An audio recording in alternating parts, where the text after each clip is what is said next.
les decía, retomamos el documento de evaluar y planear.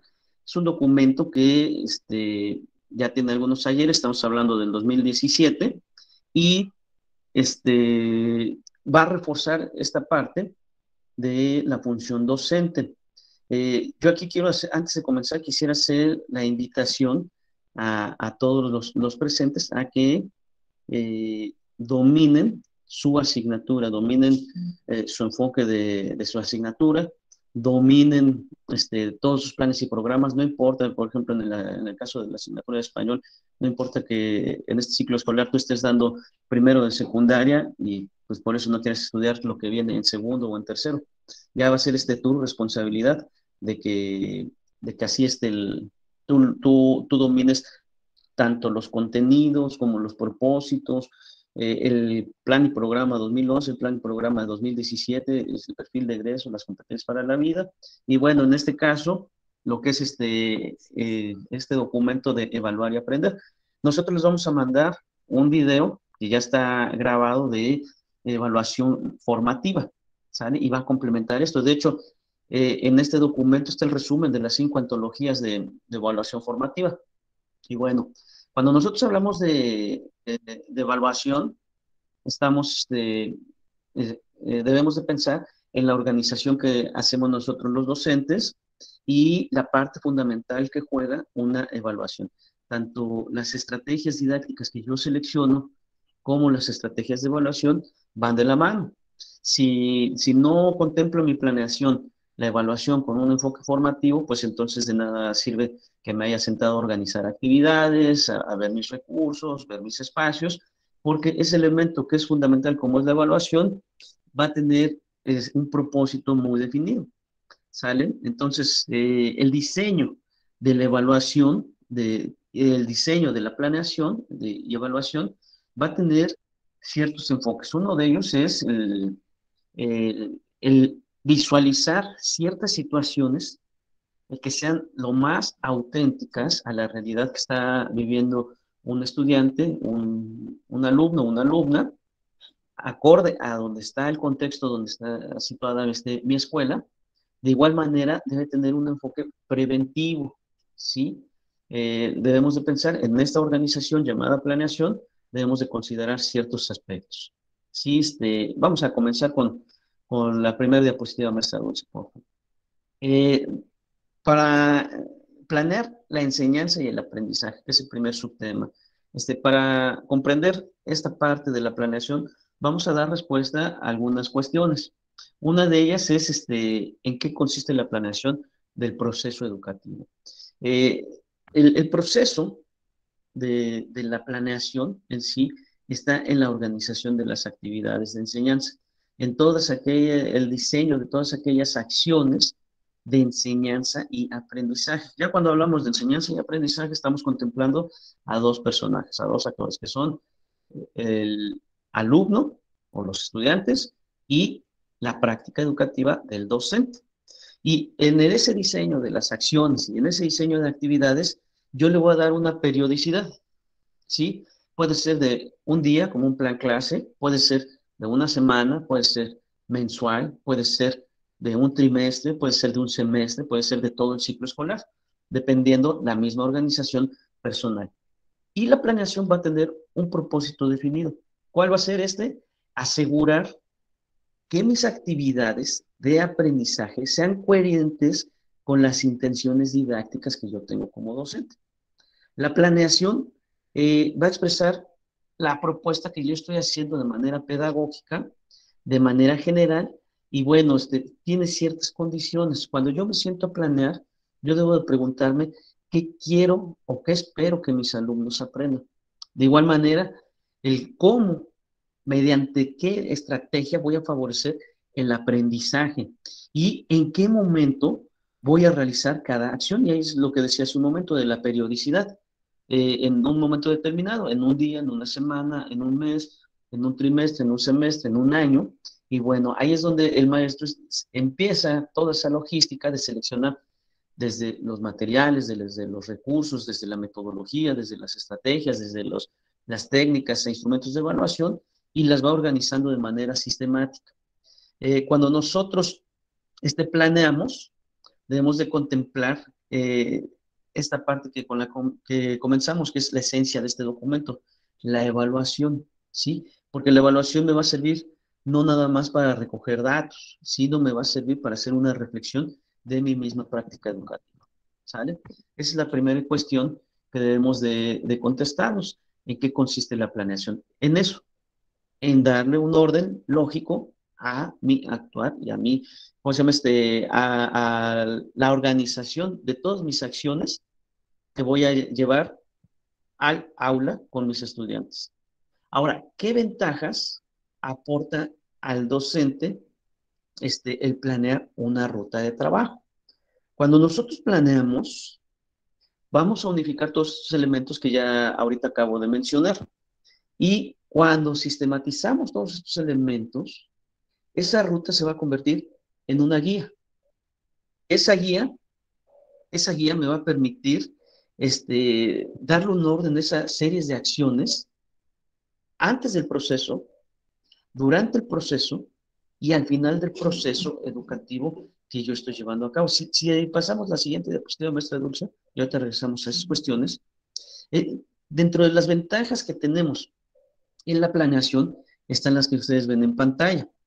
Ustedes las ven mejor que yo porque ahorita estoy en el dispositivo, pero al docente le va a permitir, cuando planea, le va a permitir efectuar ajustes. Y ahí entra la evaluación, que la evaluación nos sirve para identificar necesidades educativas de los estudiantes y nos sirve para identificar si mis estrategias son las correctas para impactar en el logro de los aprendizajes de los estudiantes. Y si no logra esto, pues bueno, hago estos ajustes razonables de los que platicábamos en el tema de inclusión. Existen los ajustes razonables, que nosotros lo denominamos adaptaciones curriculares, ¿no? La planeación también me va a permitir anticipar, ¿sí? Cuando yo hago ese sondeo en la movilización de saberes previos, ahí ya me está dando un panorama del cúmulo que tienen los estudiantes, de lo que saben y de lo que no saben del tema que yo voy a tratar. Entonces me ayuda a anticipar en la misma planeación, en ese orden que yo le voy dando a la planeación.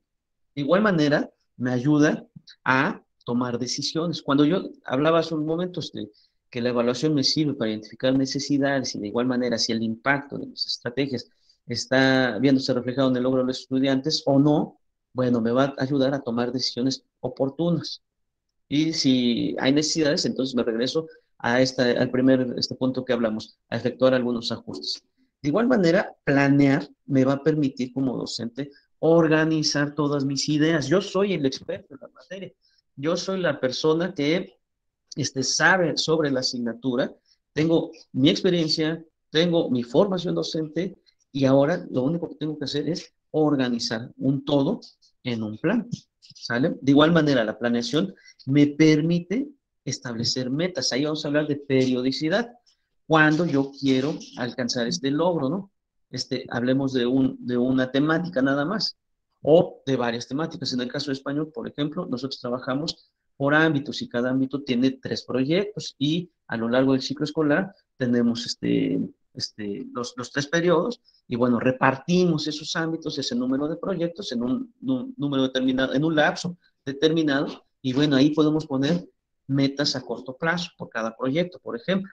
Entonces, el planearlo me permite eso, no nada más establecer las metas, sino también ver en qué momento voy a alcanzar esas metas. De igual manera, la planeación, el sentarme a planear como docente me va a permitir diseñar una ruta de trabajo. Esa es la respuesta a la pregunta que estábamos comenzando, ¿qué ventaja aporta al docente planear una ruta de trabajo? Es esa, diseñar la guía, ese va a ser mi guión, va a ser el instructivo a seguir, ¿no?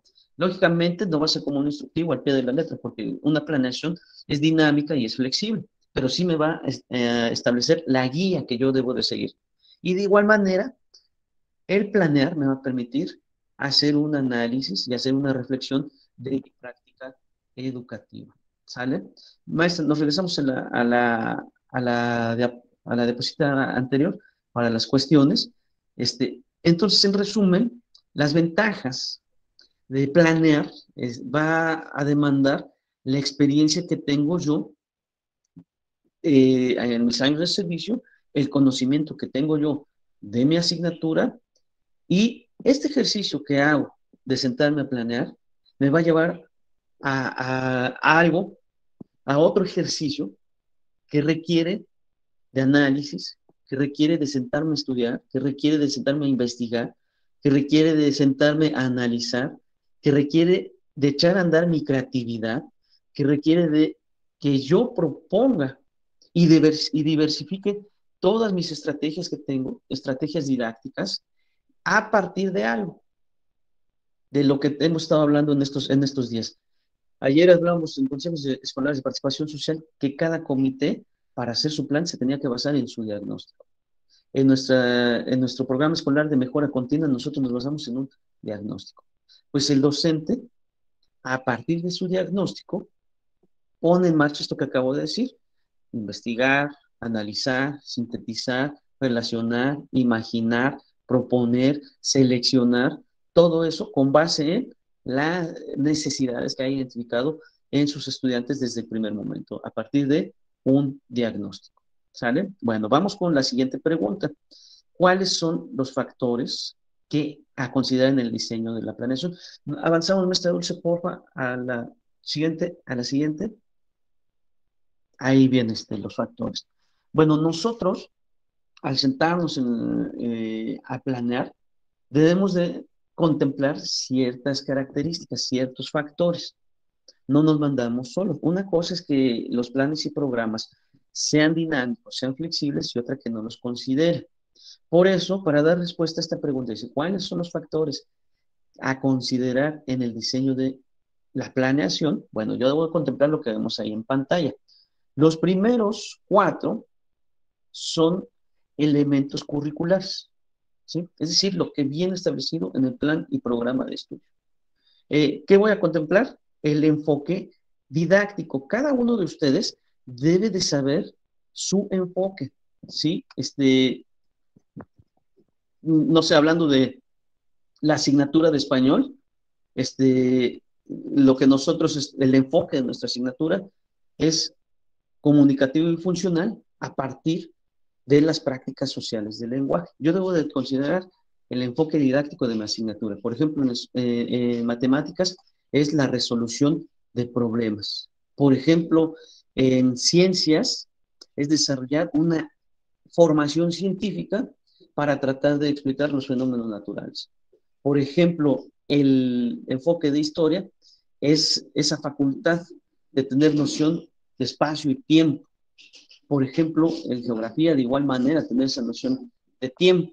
Y así todas las demás asignaturas, pues tienen su enfoque personal. Pero esta es tarea de ustedes, el saber en dónde voy a contextualizar mis aprendizajes esperados. Por ejemplo, en la asignatura de español, hablando de su enfoque comunicativo y funcional, yo considero este factor llamado enfoque didáctico, que dice comunicativo y funcional. Es decir, que la asignatura de español, la dinámica que debe de tener todos los días es que los alumnos hablen, que los alumnos escriban, que los alumnos escuchen y que los alumnos lean.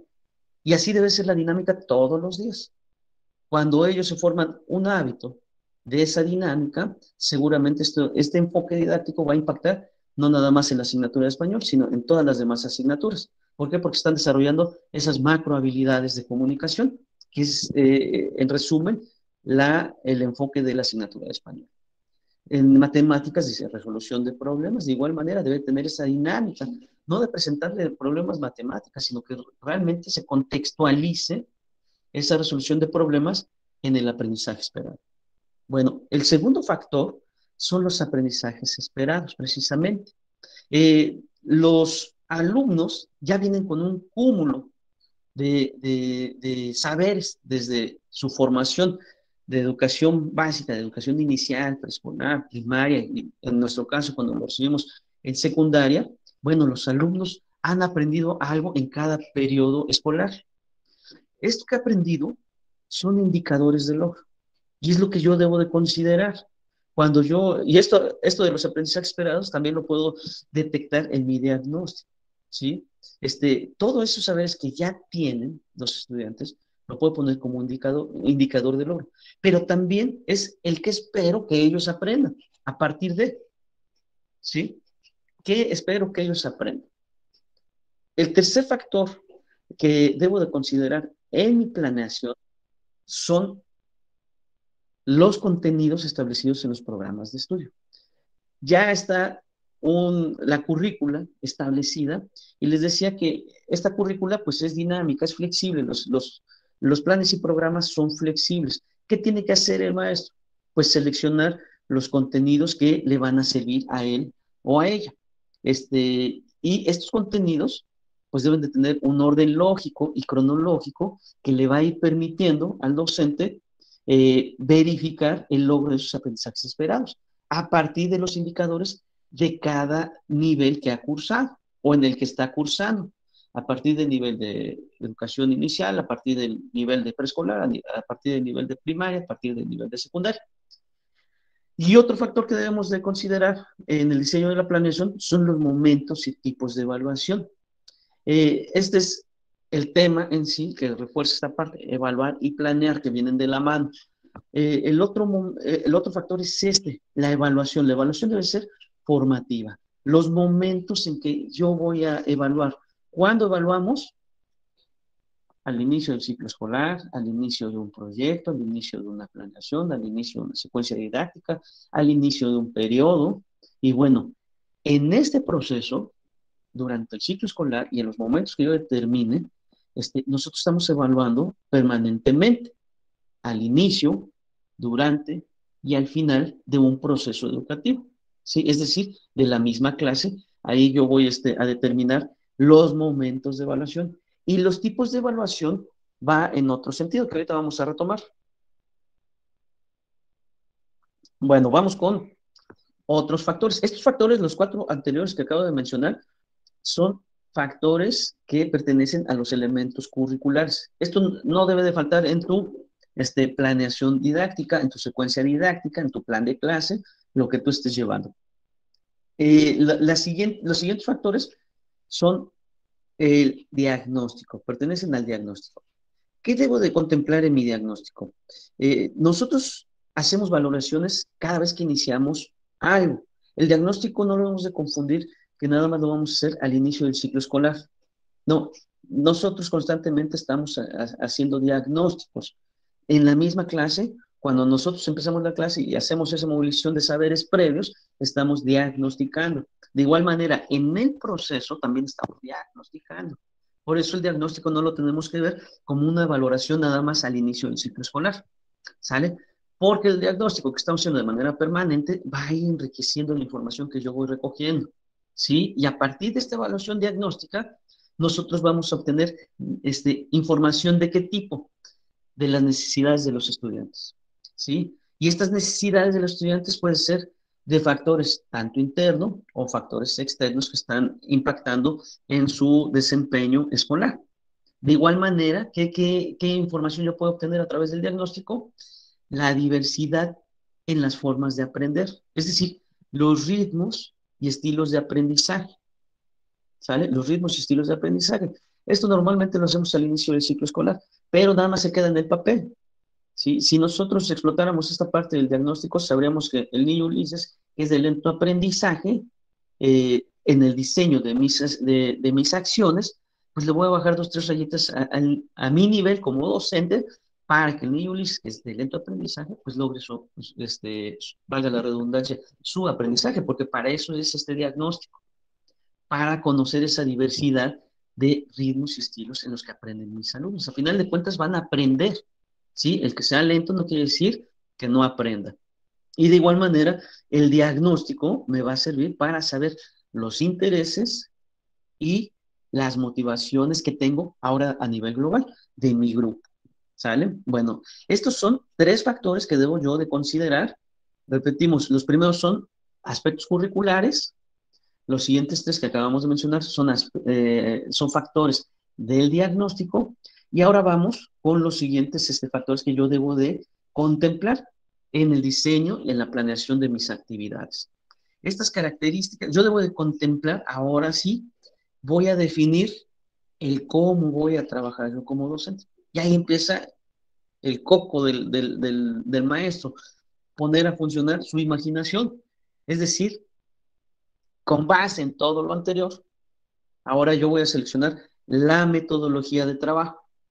La metodología me va a permitir, o más bien va a determinar el tipo de actividad que le voy a llevar a los estudiantes. Y voy a organizar a todos los actores que están en el salón, es decir, a todo el grupo, y voy a considerar tanto el espacio, tanto los materiales didácticos, tanto la forma en cómo voy a impactar en el logro de los aprendizajes, tanto en cómo voy a distribuir el tiempo, sea de una clase o sea de un periodo específico. Y bueno, ahí voy a retomar qué metodología es la más propicia para el logro de los aprendizajes. ¿Sale? El siguiente factor que yo debo de contemplar ya en el diseño de las actividades son los recursos y materiales didácticos. Nosotros en las escuelas ya tenemos un número determinado de materiales, ya contamos con anexos, ya contamos con acervos bibliográficos, por ejemplo, en las bibliotecas, ¿no? Bueno, aparte de los que ya existen en la escuela, que yo los puedo retomar en mi planeación, de igual manera, yo debo de pensar qué materiales son necesarios para llevar a cabo esta organización que yo le estoy dando. Organización que va a ser en el aula u organización que puede ser en la misma escuela, utilizando sus anexos, ¿no? Por ejemplo, un maestro de ciencias quizás va a impactar en el aula, pero también lo va a llevar a la práctica cuando vaya al laboratorio. Y cuando asista al laboratorio, ese día no puede permitir que le esté fallando y que no cuente con los materiales que necesita para su práctica. Previamente tuvo que haber seleccionado, ver que está a la mano, ver que está a la disposición, solicitar de igual manera. Otro factor, fíjense, los materiales que ya están en la escuela, lo que existe en parte de la organización de la escuela y de igual manera lo que le va a pedir a los alumnos, ¿sí? También debe de contemplar en esa misma organización que tiene el maestro. Mañana vamos a utilizar hojas blancas y colores, ¿no? Le da la indicación a los estudiantes, nada más necesitamos 5 colores: azul, verde, blanco, rojo y violeta. Bueno, eso vamos a utilizar en la clase del día de mañana. Él ya te está contemplando, y a eso se refiere el anticipar, ¿no? Por eso cuando nosotros solicitamos lista de útiles, a veces cuando estábamos en las escuelas, pues sí nos daba risa, ¿no? ¿Por qué? Porque los maestros ya pedían una lista que nunca ocupaban. El seleccionar materiales no es al inicio del ciclo escolar, igual que el diagnóstico, no, es durante el proceso. Los materiales y la selección de estos materiales deben ir acorde a ese diagnóstico, a las necesidades donde está mi contexto, ¿sale? Ahora, ¿qué otro factor impacta en la planeación? Es lo que vemos ahí y es el tema que está de la mano del día de hoy: las técnicas e instrumentos de evaluación. Ya en mi planeación, yo necesito pensar cómo voy a valorar el aprendizaje de los alumnos, mediante qué instrumento voy a recoger esos datos para verificar que se está aprendiendo. Pero también, acuérdense que la evaluación formativa contempla el proceso de enseñanza y aprendizaje. Es decir, no nada más está contemplado el alumno, sino también a través de qué instrumento y qué técnica de evaluación voy a valorar mi práctica educativa. ¿Sale? Entonces, en resumen, todos estos factores los debo de contemplar en el diseño de una planeación. Decía una de mis maestras de la normal, dice, para planear necesitas pompas, porque te vas a sentar un buen rato y vas a poner en práctica tu imaginación y vas a ponerte a redactar todos estos elementos, ¿sí? Lo que acabamos de hablar de estos factores. Una vez que yo tenga todos esos elementos, todos estos factores, pues voy a darle un orden lógico, a organizarlos y a sistematizarlos, ¿sí? Mediante una organización detallada que va a ser la guía, que va a ser la ruta para mi intervención. Y en esa ruta yo debo de identificar necesidades, dificultades de mi intervención pedagógica y qué es lo que puedo mejorar para elevar esta calidad educativa. Para esto, pues nosotros somos afortunadamente libres, no hay un guión específico que diga, esta es la planeación perfecta.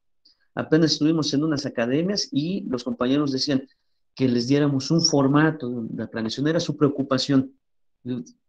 Con todo respeto, bueno, hasta en una servilleta pueden tener su plan, pero que contemple estos elementos porque es tu planeación, ¿sí? Tú tienes la libertad de organizar tus actividades, como lo decían mis compañeros, hazte la maldad tú mismo, ¿sí? La creatividad, pues tú eres el que te va a hacer la maldad.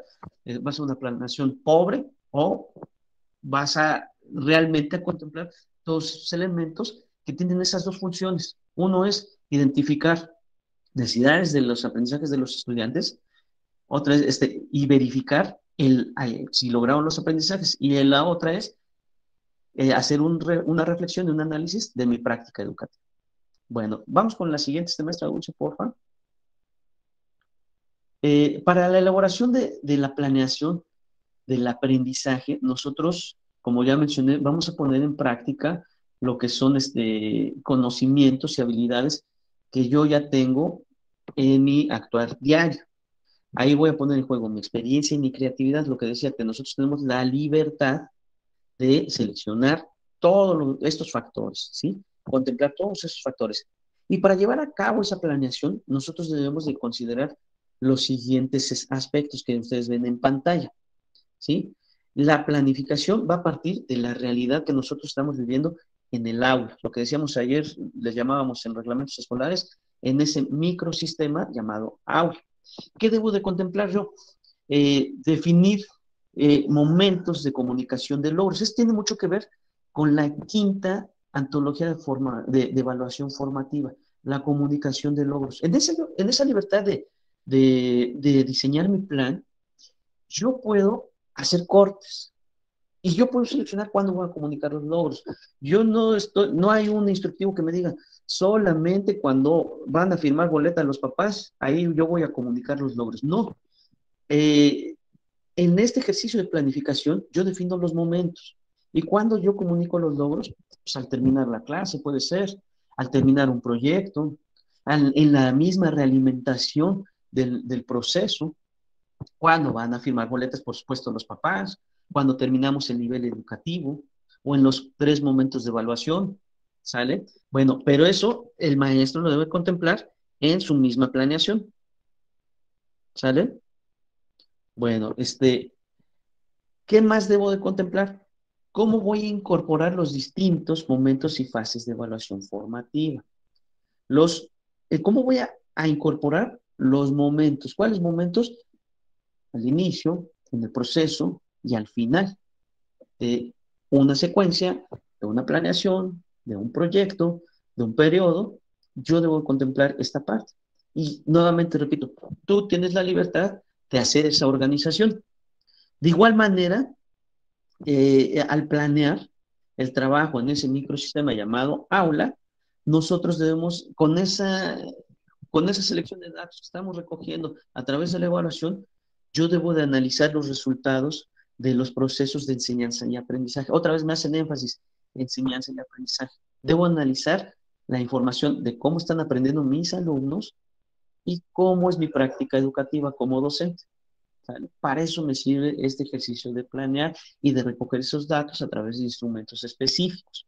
No voy a evaluar nada más al estudiante, estoy evaluando de manera permanente mi práctica educativa. Y de igual manera, es a través de la evaluación en la planeación, que la estoy contemplando, que yo voy recabando evidencias de aprendizaje para identificar logros o necesidades de los estudiantes. Teniendo estos datos, teniendo toda esta información, vamos a hacer un ejercicio que ahorita más adelante vamos a platicar. Si es que hay una necesidad, nosotros hacemos algo que se llama ajustes razonables o adaptaciones curriculares. Hago la diferencia entre ambos, ajustes razonables cuando estamos hablando, por ejemplo, de nuestra organización del Consejo Técnico, adaptaciones curriculares cuando estamos hablando de planeación en específico. Bueno, vamos a la otra columna, la que está del otro lado. ¿Qué debo de contemplar de igual manera? ¿O qué en esa elaboración de la planeación del aprendizaje, yo debo de considerar los otros siguientes 4 aspectos? Uno es situar a los alumnos al centro de los procesos educativos. vamos a dejar hoy esta práctica educativa que estamos llevando a cabo nosotros en este curso, pues es expositiva netamente. Pues es para que ustedes, porque le estamos resumiendo la bibliografía que ustedes deben de estudiar. Llevándola al aula, no se trata de esto, ¿eh? Acuérdense que ya deja de ser el protagonista el docente. Situar a los alumnos al centro del proceso requiere que el alumno sea el protagonista, que el alumno sea el que esté construyendo su mismo conocimiento. ¿Y cómo lo va a construir? A través de esas interacciones con los demás compañeros y compañeras, a través de las interacciones entre maestro-alumno, a través de las interacciones con las actividades que yo diseñé y que yo organicé y que yo planeé y que va a impactar en el salón. ¿Sale? De igual manera, yo debo considerar el generar oportunidades de aprendizaje significativas e inclusivas. Ya habíamos platicado con algunos compañeros que están en este grupo y con los nuevos, pues ahorita ratificamos este concepto, ¿no? Del aprendizaje significativo de uno de los teóricos, es Ausberg. Para que sea significativo el aprendizaje, no se debe de quedar nada más en el salón. Lo que yo planeé, las actividades que yo lleve, necesitamos dotar en palabras de otra autora que se llama Jerry Bropi, que también les vamos a compartir ese video, debemos de dotar estrategias al alumno en lugar de darle clase. Y cuando nosotros le damos estrategias, y esas estrategias no nada más impactan en mi asignatura, sino también impacta en las demás asignaturas, y no nada más en las demás asignaturas, sino también traspasa el salón y lo puede poner en práctica en su entorno escolar, en toda la escuela, y no nada más impacta ahí, sino también va a impactar fuera de la escuela, en su entorno familiar, social, cuando lo puede poner en práctica fuera, es decir, que le va a servir en alguna ocasión o en algún momento de su vida, ahí sí va a ser significativo. Entonces, en mi planeación yo debo considerar esto, crear esas oportunidades de aprendizaje significativas, ¿sale? Es decir, que mis actividades las pueda poner en práctica afuera que traspase las barreras del salón. De igual manera, yo debo de considerar el propiciar ambientes de aprendizaje seguros y colaborativos, el orden regulador de las cosas. Siempre debe de haber un orden regulador. Ayer hablamos de reglamentos escolares, ayer hemos platicado de ambientes de aprendizaje, pues bueno, necesitamos propiciar en esa misma planeación que esa dinámica, dice, puede haber un desorden bien organizado, pero es parte de mi planeación, es parte de mi organización, ¿sí? Y las indicaciones pues deben de ser precisas y la organización debe de ser precisa, debe ser clara, debe tener un orden lógico y cronológico, ¿sí? Y al darle ese orden regulador de las cosas, seguramente se va a propiciar un ambiente propicio de aprendizaje y aparte de todo va a ser seguro. Y el decir colaborativo, pues debo contemplar pues esa parte del trabajo en equipo, ¿sale? Pues, ya más de dos, ya es equipo, ¿sale?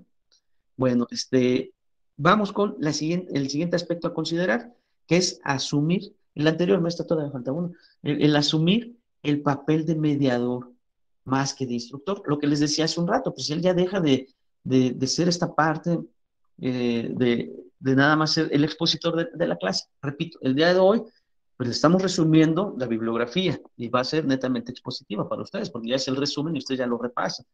Pero en el aula, con los estudiantes, el maestro va a dotar ¿cómo se llama? De esas estrategias, va a regular la organización y deja de ser esa parte de instruir nada más, sino más bien va a ser el mediador entre el aprendizaje y lo que él planeó.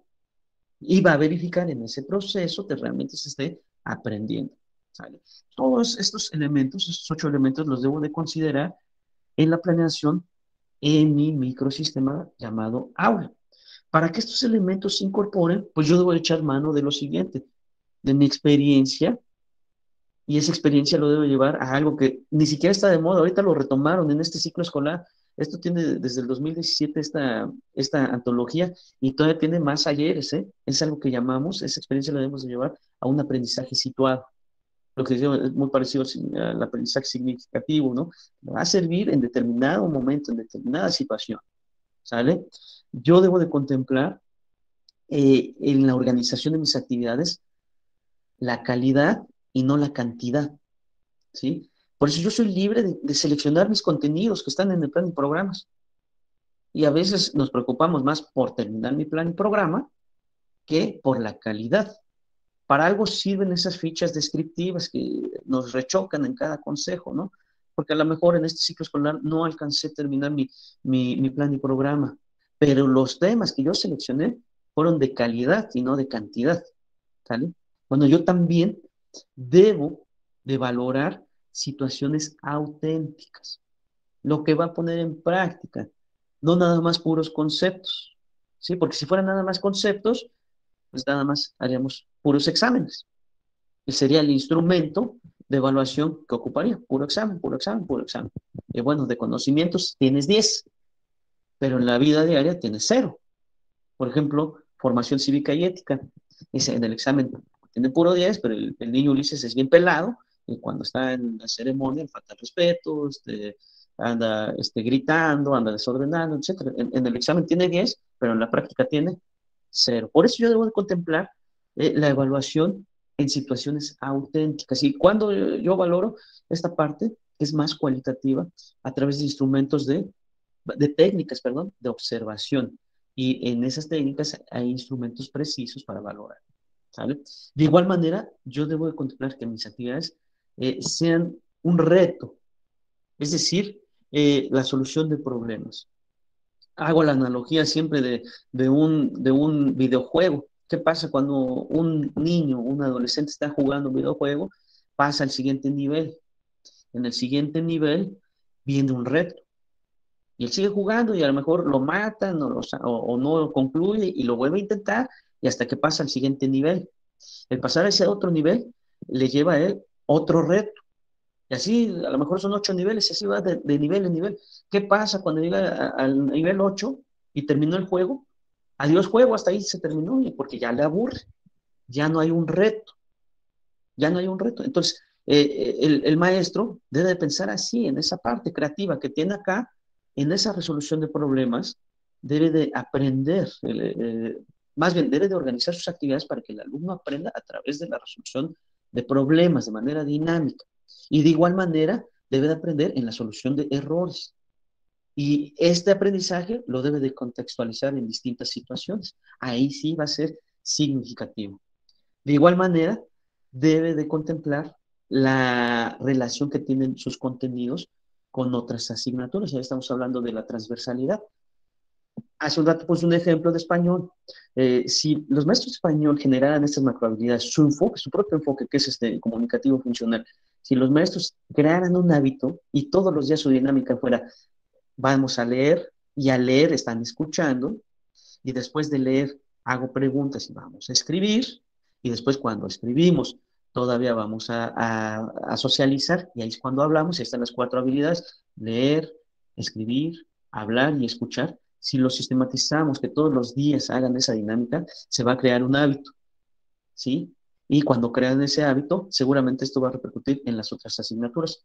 Y ahí es donde yo le voy a dar esa relación de los contenidos que estoy platicando ahorita. Es decir, le va a servir en otras asignaturas.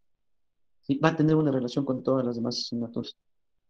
Matemáticas, resolución de problemas. Si yo le doy ese enfoque, que estoy contextualizando a la solución de problemas, no nada más es suma, suma, suma, suma, suma, suma, sino que realmente lo aplique en algo práctico, en que solucione un problema, seguramente cuando esté en otra asignatura, ese aprendizaje le va a llevar a esa transversalidad y va a relacionar ese contenido con otras asignaturas y con otras áreas del mismo currículo, ¿sale? Y bueno, y la mejor manera que yo puedo utilizar como docente es el modelaje.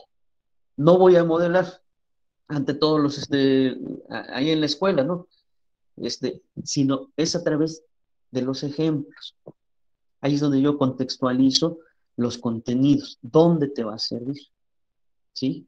En dónde lo podemos aplicar. Y ahí estamos utilizando esa parte del modelaje. Contemplando esta parte, seguramente va a impactar mi planeación en ese microsistema llamado aula. Ahora sí, maestro, si nos hace favor, la siguiente, que es el planear eh, desde el enfoque formativo.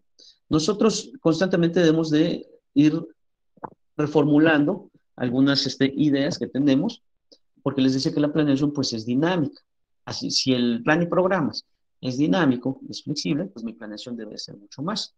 Y bueno, nosotros, ¿por qué, qué momentos y tipos de evaluación vamos a utilizar? Eh, antes, perdón, sí, ¿en qué momentos? Nosotros les decíamos al inicio que hay ciertos momentos que utilizamos, y esos momentos no es precisamente, por ejemplo, el diagnóstico no nada más lo utilizamos al inicio del ciclo escolar. Los momentos que nosotros utilizamos en la misma planeación es el momento inicial, la evaluación del proceso y la evaluación final. Esos son los momentos de la evaluación, ¿sale? ¿Qué hacemos en la evaluación inicial? Nosotros estamos diagnosticando y la evaluación inicial, nuevamente repito, no es al inicio del ciclo escolar, es cuando yo empiezo un momento didáctico, cuando yo estoy empezando una clase, cuando yo estoy empezando una secuencia, cuando yo estoy iniciando un proyecto, cuando yo estoy iniciando un periodo, yo estoy contemplando ya esta parte diagnóstica, de evaluación inicial. Y esta evaluación inicial, ¿qué me va a permitir? A mí me va a permitir identificar a los alumnos que requieren más apoyo que los demás o que tienen cierta necesidad. Y a partir de esto, yo establezco las bases de la planeación didáctica. ¿Sale? Para eso me va a servir esa evaluación inicial. Antes de arrancar con un tema nuevo en una clase de un maestro, antes de arrancar con un tema nuevo, yo necesito hacer esta evaluación inicial. Es donde voy a contemplar, voy a diagnosticar. Si yo verifico que lo que se tenía que ver no se ha alcanzado, entonces necesito regresar, ¿sale? Y verificar que ahora sí aprendió el estudiante, ¿sí? Para eso me va a servir este momento didáctico, que es la evaluación inicial. Ahora viene la evaluación en el proceso. Si estamos hablando de una clase, yo hago una evaluación inicial en el diagnóstico, y en el proceso, ya la marcha de la misma clase. Lo mismo en una secuencia. La evaluación del proceso eh, tiene un enfoque formativo. Es decir, necesito verificar que realmente está aprendiendo el estudiante. ¿Sí? No tiene un carácter donde yo, cuantitativo, donde le voy a asignar un número en el proceso. Ahí yo voy a hacer una valoración cualitativa en la evaluación del proceso. Y esta valoración cualitativa me va a permitir que mi estrategia como docente, que mi estrategia de enseñanza es la correcta. Y voy a verificar que realmente se esté avanzando y se esté logrando el aprendizaje. ¿Mediante qué? Yo, si es cualitativo, pues mediante la misma observación del proceso. Y para eso hay instrumentos específicos de observación. ¿Sale? Ahora, evaluación inicial, evaluación del proceso, que son los momentos de evaluación. Ahora viene la evaluación final. La evaluación final, si estamos hablando de una clase, una secuencia, de un periodo, bueno, ya va a ser esa evaluación sumativa. Son conceptos que nosotros ya dominamos, ¿eh? Acuérdense que esto es un repaso. En esa evaluación sumativa, pues ya tiene un carácter cuantitativo. Es decir, yo ya voy a asignar una calificación. ¿Y esta calificación para qué me va a servir? Para la acreditación. ¿De qué? La acreditación del tema que estamos viendo, la acreditación del periodo en el que nos encontramos, o la acreditación del ciclo escolar en el que nos encontramos, o la acreditación del nivel en donde nos encontramos. ¿Sale? Todo esto me va a generar o me va a propiciar la comunicación de resultados. Nuevamente, la antología número 5 de evaluación formativa en esa comunicación de resultados. Nosotros cuando comunicamos resultados, no, repito, no cuando le hablamos a papá y a mamá a la firma de boletas de calificaciones. Nosotros les comunicamos los resultados cuando terminamos la misma clase, cuando terminamos la secuencia, cuando terminamos un periodo. ¿A quién le comunicamos los resultados? En primera instancia a los estudiantes. En segunda instancia a mí mismo, porque acuérdense que el ejercicio de evaluación es un ejercicio de reflexión de mi práctica educativa. ¿A quién más le comunicamos los resultados? A los papás. ¿A quién más le comunicamos los resultados? A nuestros pares, a nuestros compañeros, cuando estamos en consejo técnico y estamos en ese análisis de datos. Y bueno, nosotros determinamos en qué momento vamos a comunicar esos resultados. Entonces, repito, los momentos de evaluación con un enfoque formativo son la evaluación inicial, la evaluación del proceso y la evaluación final, ¿sale? Ahora, en estos tres momentos, cada nivel tiene sus particularidades. Hablando de preescolar, primaria y secundaria, que es el nivel básico. Igual, educación inicial. Bueno, es muy parecido, es más, los cortes de evaluación son similares a los de preescolar y primaria y secundaria. Antes nosotros trabajamos por bimestres y hoy trabajamos por periodos, no son trimestres, son periodos, ¿sale? Y bueno, ¿cuál es la particularidad y la diferencia unos de otros? Los momentos de evaluación que vamos a hacer, por ejemplo, en preescolar, vamos a hacer una valoración diagnóstica, por supuesto. Esto va a ser al inicio de cada curso, al inicio de cada periodo, al inicio de cada clase, como un ejercicio. De igual manera, la evaluación del proceso lo van a hacer conforme van implementando sus clases, sus actividades, sus acciones didácticas que han planeado durante un tiempo determinado, ¿sale? Y la evaluación final, ahí es la diferencia con primaria y secundaria. La evaluación final de preescolar, esto ya lo sabemos, nada más es repaso, la asignación de esa evaluación va a ser cualitativa, es decir, alfanumérica, ¿no? Cuando vemos la boleta de los niños, viene por letras, ¿sale? De ahí le asignan una nota que equivale a una calificación y bueno, esa calificación pero va a ser cualitativa. De hecho, normativamente, en preescolar, con la simple asistencia, los alumnos acreditan y pasan al siguiente nivel, que sería primaria, y de igual manera, en primero y segundo de primaria, por su simple asistencia, pasan al siguiente nivel, que sería tercero de primaria. Ya a partir de tercero de primaria, ahí ya empieza otro rollo, que es puede ya repetir el año con el consentimiento de papá y mamá, puede quedarse en ese ciclo escolar, ¿no? Pero bueno, ahora, diferencia entre primaria y secundaria con preescolar.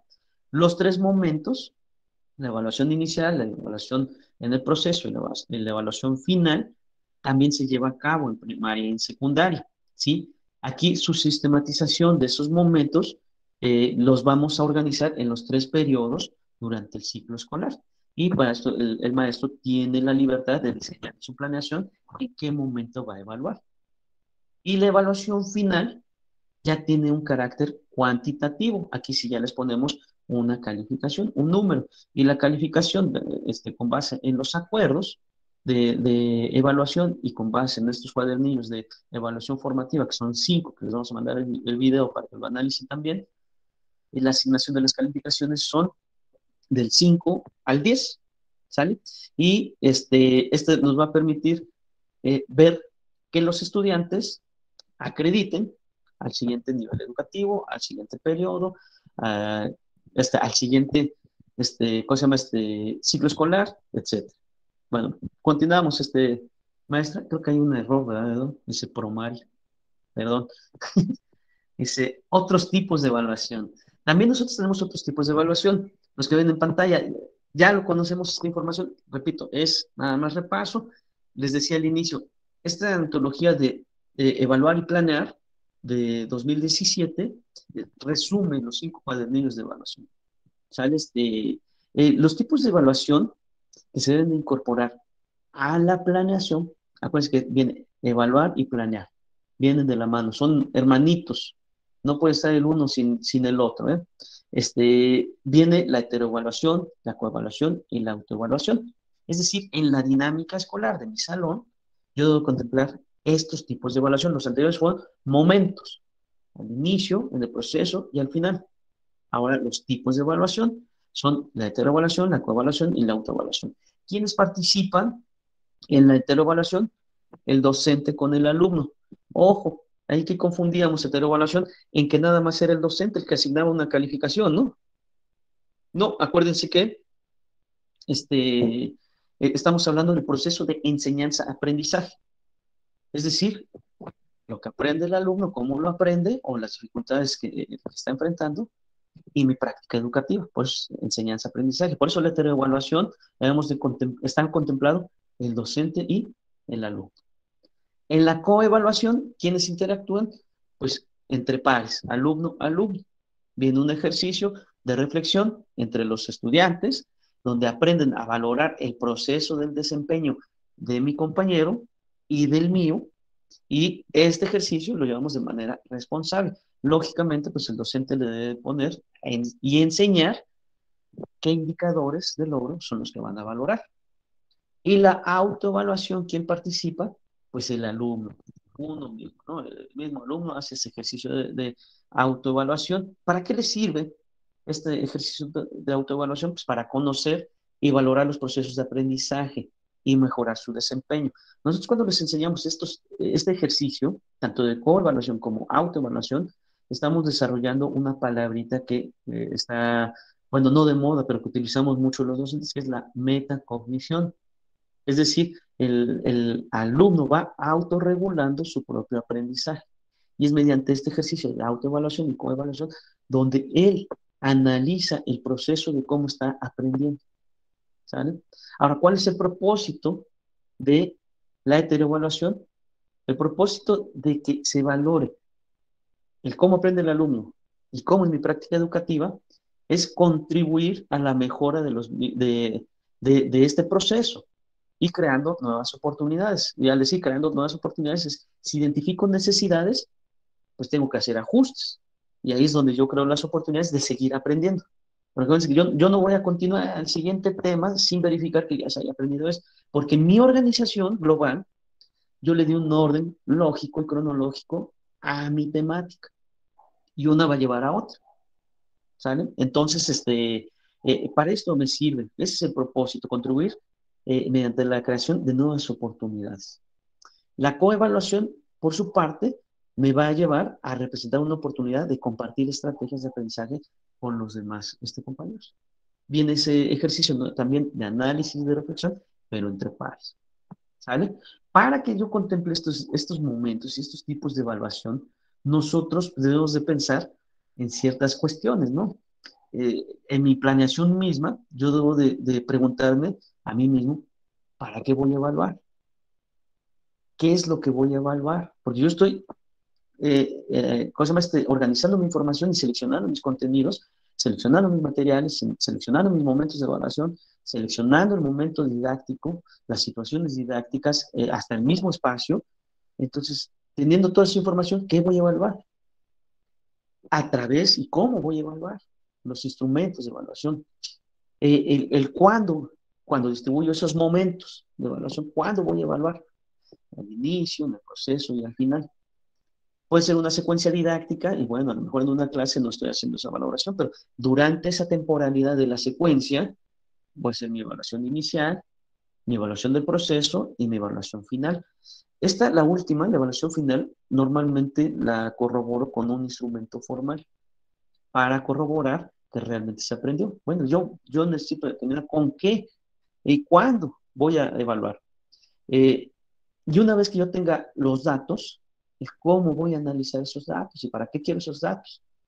Y algo muy importante, los que hicieron el examen del cuarto grupo se han de acordar de esta palabrita, la retroalimentación. ¿En qué momento del proceso educativo yo voy a retroalimentar? ¿Vale? ¿Y en qué instrumento yo puedo retroalimentar? Dentro de los 5 cuadernillos de evaluación formativa está el número 4, que habla de instrumentos y técnicas de evaluación. Hay uno en específico que yo puedo utilizar, les platicaba a los compañeros, que es la libreta, que la libreta no es nada más para andarla cargando. La libreta sirve también para retroalimentar. ¿Y a quién le puedo retroalimentar? A, a los alumnos, y puede ser una retroalimentación y medio de comunicación con los padres, ¿sí? Y no nada más debe ser un medio de sellitos y firmas del maestro, ¿sale? Entonces, en esa misma organización, yo selecciono todo lo que acabo de mencionar. ¿Para qué voy a evaluar? ¿Qué voy a evaluar? ¿Con qué voy a evaluar? ¿Cuándo voy a evaluar? ¿Cómo voy a analizar los datos? ¿Y cómo voy a retroalimentar ese aprendizaje? La siguiente, maestra, por favor, si nos hace favor. Y bueno, ¿cómo vamos a incorporar la evaluación a la planeación de las secuencias didácticas? Recordemos que una secuencia didáctica, eh, este, una de sus características es la temporalidad en un momento determinado. es el mismo proceso que una planeación, inicio, desarrollo y cierre, como están viendo en pantalla. Lo que yo debo de hacer es estructurar. Hace un rato dije algo, el orden regulador de las cosas, darle un orden en esa temporalidad, diseñar mis actividades, contemplar todos los factores que ya mencioné, articularlas y darle una estructura, ¿sale? Y esa estructura se la voy a dar en tres momentos. Al inicio, en el desarrollo y en el cierre. Al inicio, ya lo que ahorita platicamos de los momentos, está la evaluación inicial. Otra vez, ¿a qué nos referimos? A nuestro diagnóstico. ¿Para qué nos sirve? Para identificar conocimientos previos. Si fuese una clase, es la parte de la movilización de saberes previos. Estamos ahorita hablando de una secuencia didáctica. Bueno, antes de arrancar este proceso, yo identifico conocimientos previos que se tienen o ideas erróneas del nuevo tema que yo les voy a presentar. ¿Sale? Recabo información y obtengo algunos referentes, ahora sí, para diseñar mis actividades. Fíjense, en este momento está comenzando mi creatividad para planear. ¿Sale? Ahora en el desarrollo. En el desarrollo, de igual manera, yo debo contemplar la evaluación del proceso. Se está aprendiendo, si está logrando la meta que me fijé. Acuérdense que como es temporalidad, una secuencia tiene una temporalidad determinada, me permite fijarme una meta en un tiempo determinado. Y bueno, yo necesito evaluar ese proceso para ver si se está alcanzando esa meta. Observar los avances y dificultades de aprendizaje a través de evidencias. Aquí yo estoy metiendo instrumentos de evaluación. Y de igual manera, si yo identifico alguna dificultad, tomar decisiones oportunas y hacer algunos ajustes. ¿Sale? Es decir, cambiar mis actividades o mis acciones, o a lo mejor la estrategia, o a lo mejor los materiales no fueron los ideales para aterrizar ese conocimiento. Bueno, tengo que hacer algunos ajustes. Y en el cierre, yo necesito hacer ya una valoración formal, lo que les decía.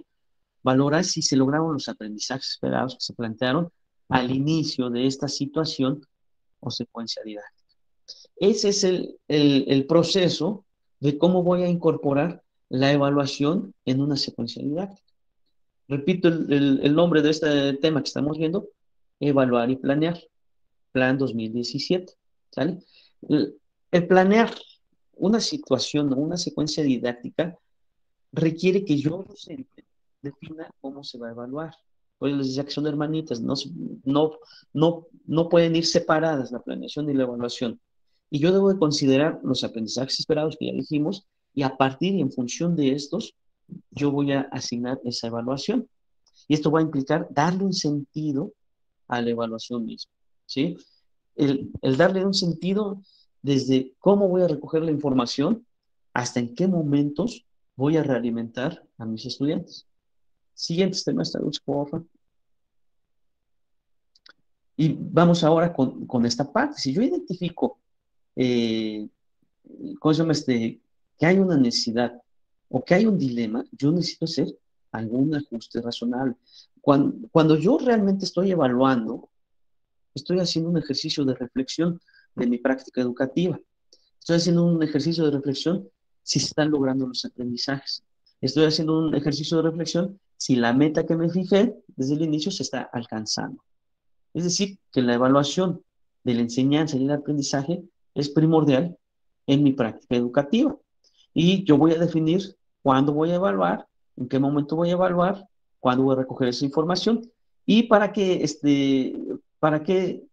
hacer estos ajustes, pues para darles enfoque preventivo. Nos está pasando que el maestro empieza su clase, termina su secuencia y continúa con el siguiente tema. Comienza con el siguiente tema y cuando ve, ya terminó el primer periodo, y cuando ve, ya terminó el segundo periodo, y cuando ve, ya terminó el ciclo escolar. Y cuando ve, mandó 1 kilo de fichas descriptivas de sus alumnos porque no alcanzaron ¿cómo se llama? Sus aprendizajes fundamentales, cuando pudo haber hecho estos ajustes. Normativamente, el preescolar en el mes de noviembre identifica necesidades en sus estudiantes y primaria y secundaria en el mes de diciembre. Cuando nosotros ya tenemos esa información, desde el inicio del ciclo escolar ya tenemos insumos. En el proceso, desde agosto, septiembre, octubre, noviembre y diciembre, hablando de secundaria, fíjense cuánto tiempo ya pasó del proceso para hacer lo que vemos en pantalla, hacer ajustes, ¿sí? Y en esos ajustes, pues ya contemplo esas necesidades que ya tengo bien identificadas, ¿sale? Bueno, la evaluación formativa me sirve para eso, para hacer ajustes a la planeación a partir de una evaluación, a partir de la evaluación formativa. Bueno, la evaluación formativa, ¿para qué me va a servir? Para valorar los aspectos cualitativos de los procesos de enseñanza, es decir, de mi práctica educativa. Otra vez, ya quién sabe cuántas veces llevo mencionando esto, ¿verdad? Ese ejercicio es personal, me tengo que evaluar mi práctica educativa y para valorar el aprendizaje de los alumnos. ¿Para qué me sirve esa evaluación formativa? Para contar con evidencias del logro del aprendizaje o el polo opuesto, que no se está logrando el aprendizaje. Cuando identificamos a tiempo, en una secuencia, en un periodo, en mi planeación didáctica, si yo la hice, les ponía el ejemplo de español, o sea, es un ámbito, son 3 proyectos, yo tengo un periodo de 3 meses, bueno, a lo mejor cada proyecto lo pongo en cada mes, ¿no? Bueno, si en ese periodo yo identifico necesidades, tengo que hacer mis ajustes, pero no hago mi ajuste hasta que termine el periodo. Acuérdense que tiene un enfoque preventivo. Antes de que termine, yo estoy haciendo valoraciones y hago mis ajustes a la planeación. Y la evaluación, por eso, tiene una mirada preventiva para brindar los apoyos oportunos. Esta antología, como es del 2017, todavía manejábamos lo que era nuestra boleta, en nuestra boleta, mejor dicho, precisamente esto, los apoyos requeridos y las herramientas fundamentales. Nosotros hacíamos este ejercicio cuando iba el papá y mamá a firmar la boleta, había un espacio específico donde el maestro colocaba con puño y letra los apoyos requeridos. ¿De quién? Es decir, lo que iba a reforzar el alumno, cómo me iba a ayudar papá y mamá desde casa y apoyos requeridos que yo necesitaba de mis colegas cuando nos estábamos en el consejo técnico. Y entonces yo hacía ese ejercicio en la boleta donde ponía apoyos requeridos, esto va a ser el alumno, esto va a ser los papás, y esto necesitamos reforzar nosotros como colectivo. Y las herramientas fundamentales, ¿mediante qué va a ser esos ejercicios, esas actividades, esas acciones de los estudiantes? Bueno, los ajustes a la planeación me ayudan a esto, a prevenir, ¿sale? ¿Y mediante qué? Mediante apoyos que yo le voy a indicar, mediante mi guía, para reforzar su aprendizaje, que realmente aprenda. Y esto me va a permitir crear oportunidades de aprendizaje y orientar a los estudiantes para aprender a aprender, ¿sí? Para aprender a aprender. Es uno de los pilares de la educación, aprender a aprender. Ahora, una vez que yo hago mis ajustes, vienen las estrategias de intervención. Las que yo tenía, pues no sirven. Porque tuve que, o sí servían, nada más les tenía que fortalecer, ¿no? Bueno, las estrategias de intervención que yo emprenda a partir de estos ajustes razonables deben de fortalecer el logro de los alumnos en los primeros años de educación básica. ¿Sí? Y atender las necesidades de quienes están en riesgo. Cuando nosotros focalizamos a un sector, a un grupo de alumnos o un alumno que enfrentan un problema de rezago o puedan repetir el mismo curso o hasta se retiren de la escuela, bueno, por eso tiene un enfoque preventivo. Para eso me va a servir hacer ajustes a la planeación antes de que pasen las cosas. Es como los protocolos de seguridad de emergencia escolar. Nosotros no les enseñamos los protocolos a los alumnos, a los padres de familia y al personal cuando está temblando. Cuando tiembla, todos estamos preparados y sabemos qué hacer y cómo actuar, ¿sale? Y ya va a ser muy difícil. También un aspecto natural, un fenómeno natural, pues no lo vamos no está determinado que el día de hoy va a temblar, ¿no? Pero sí podemos prevenir en la actuación. Lo mismo pasa con la planeación para eso me va a servir. Hacer esos ajustes razonables, esas adaptaciones curriculares me va a ayudar a prevenir antes de que pase este último punto, de que repitan el curso escolar, de que se quede rezagado o que se vaya de la escuela, ¿sale? De que abandone la escuela.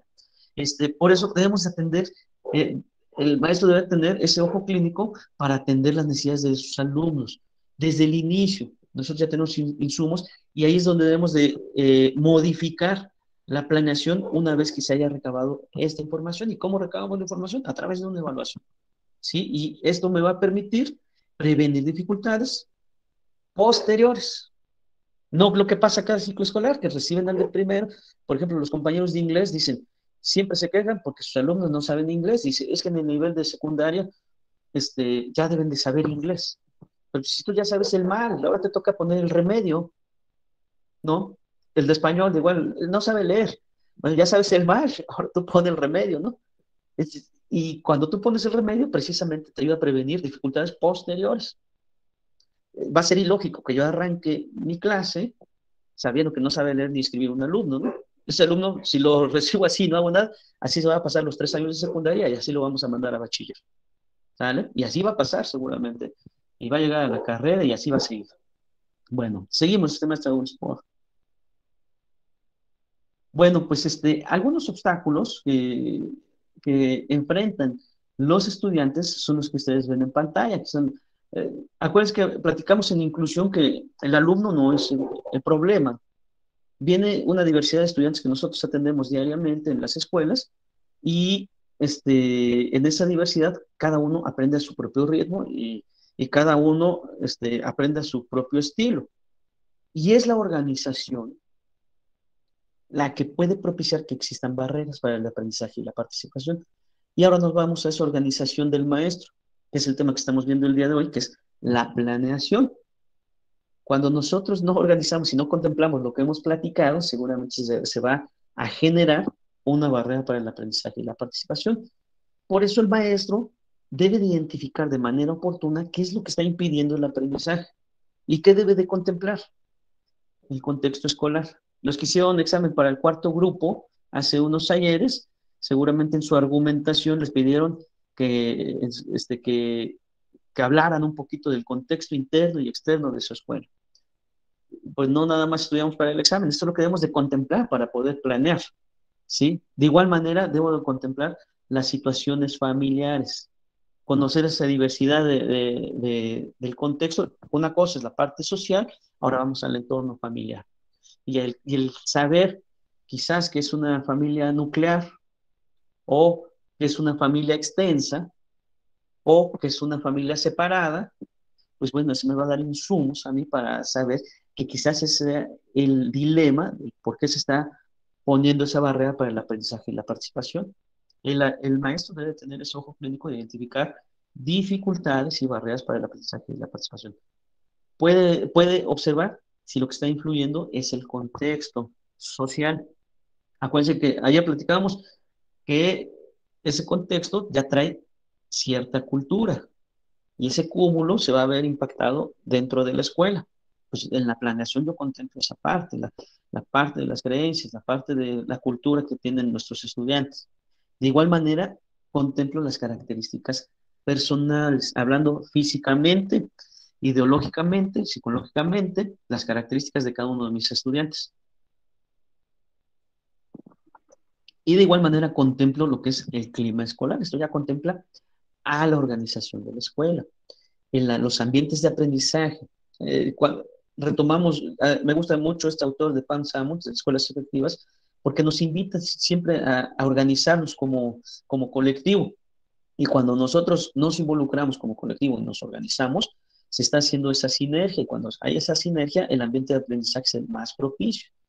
Lo mismo pasa en este tema que estamos hablando. En mi planeación, el clima escolar yo lo debo contemplar, tanto de los estudiantes entre pares, como el de el personal que trabajamos, como el de padres con el personal, el de padres con los alumnos, alumnos con los directivos, etcétera. Todos los actores que estamos en la escuela, también lo contemplo para la planeación. De igual manera, contemplo los mecanismos disciplinarios. Esos mecanismos disciplinarios, ayer platicamos un poquito de los reglamentos escolares, ¿no? Las formas, en cómo va a regir en las actuaciones al interior de la escuela, al interior del aula, al interior, perdón, al exterior de la escuela, en el entorno. Y bueno, todo esto, todo esto que estoy platicando, pues lo debo contemplar para identificar si es eso lo que está impidiendo el aprendizaje o se está creando una barrera para el aprendizaje. Y acuérdense que a veces el que está poniendo la mayor barrera es el docente, en donde puede ser una barrera para el aprendizaje curricular, o metodológica, es decir, desde su planeación, porque no contempló todo lo demás para su organización personal. Por eso las barreras que enfrentan los estudiantes va a generar que sea más vulnerable. Si ya viene esa diversidad y todavía generamos esa barrera, pues este alumno o esta alumna va a ser muy vulnerable a no alcanzar su aprendizaje. ¿Sale? Siguiente semestre, Dulce, porfa. Por eso el docente debe de identificar si hay una barrera y si identifica que hay una o existe una barrera, esta información le va a permitir elegir la mejor estrategia de intervención o la mejor estrategia que va a tomar para atender a ese estudiante o a ese grupo de estudiantes si están focalizados, si es similar el dilema. Y bueno, su situación de riesgo la va a convertir en una situación de aprendizaje. Y al elegir la estrategia más idónea, estamos hablando de esa diversificación de estrategias. No va a hacer una planeación específica para un alumno, para otros alumnos, para otros alumnos, porque acuérdense lo que platicamos ayer en inclusión, no hay un alumno ideal, no hay un alumno estándar, vienen de todos los colores y sabores. Lo que sí podemos hacer es diversificar nuestras estrategias. Y esas estrategias deben de ayudarnos a alcanzar los aprendizajes esperados, al logro máximo de los aprendizajes. Bueno, el docente debe de analizar las barreras para el aprendizaje y la participación, que son las VAP, que están ahí. Acuérdense de ese concepto, porque a lo mejor en una pregunta no viene la definición. VAP, barreras para el aprendizaje y la participación. ¿Qué debe de observar? Debe observar el trabajo en el aula, el maestro, ¿sí? Desde su planeación misma ya está esa parte donde va a recabar información en su técnica de evaluación y sus instrumentos de evaluación, va a verificar el trabajo en el aula, el ambiente entre pares, el ambiente en el mismo aula, las relaciones que hay en la interacción entre los estudiantes. Y ahí puede identificar barreras para el aprendizaje y la participación. Acuérdense que todos estos de que estamos platicando, estos ejercicios ayudan a prevenir, ¿sí? Repito, yo docente no paso al siguiente tema sin antes haber verificado que ya aprendió lo que yo quería que aprendiera, ¿vale? De igual manera, ¿qué más va a observar? Observa la cultura escolar, los valores que imperan en la escuela. Si es una escuela organizada, seguramente se va a ver reflejado esos valores, van a estar implícitos de lo que ayer platicábamos en reglamentos escolares, las creencias de los estudiantes, ¿no? Del personal, las costumbres que predominan en esas relaciones diarias en la escuela. Quizás ahí, en esa cultura escolar, se identifique una barrera para el aprendizaje y la participación. Por ejemplo, si no hay reglas en esa escuela, seguramente a lo mejor algún alumno es víctima de acoso, ¿no? Esa va a ser una barrera, porque ese alumno no va a querer ir a la escuela. Y por eso el docente analiza las barreras para el aprendizaje y la participación que se observan en el salón, en la cultura de la escuela, en el contexto local y familiar, inseguridad, desempleo, pobreza, falta de servicios, el contexto externo de la escuela. Debo conocer el contexto externo. Y eso hay que llevarlo más allá, no involucrarnos ni meternos hasta la cocina de las familias de los estudiantes, pero sí podemos echar mano de instrumentos precisos para conocer un poquito de las familias y del entorno de donde vienen nuestros estudiantes. Tampoco somos psicólogos, pero sí podemos entender esa información que nos arroje de por qué se está presentando esa barrera, ¿no? A lo mejor carece de recursos económicos en la familia, el papá está desempleado, la mamá también, y ahí está vendiendo algunos productos y ahí van al día, y yo maestro todavía le estoy pidiendo materiales, ¿no? Pero desconozco esa información y el mismo maestro está creando una barrera, ¿no? De igual manera yo debo contemplar y observar la organización escolar, la distribución responsable de responsabilidades, de los horarios, de los recursos disponibles. Miren, la organización, un ejemplo bien sencillo, les dejo una investigación en la biblioteca. Yo, sorpresa, el que tiene las llaves de la biblioteca hoy no fue a la escuela. Ya hicimos la barrera, ¿no? Entonces, de todos esos elementos yo debo de contemplar el maestro. Fíjense, de todo lo que hemos hablado, imagínense, eso tendríamos que hacer para un tema.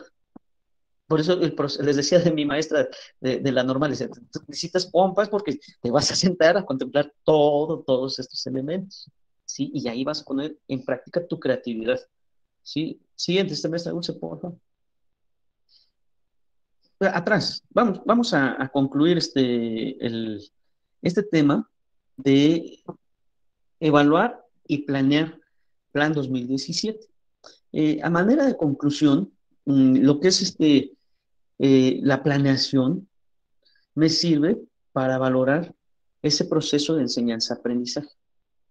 El planear va a hacer la ruta, dicen estos autores que están en esta antología, va a ser el plan de viaje del maestro, ¿sí?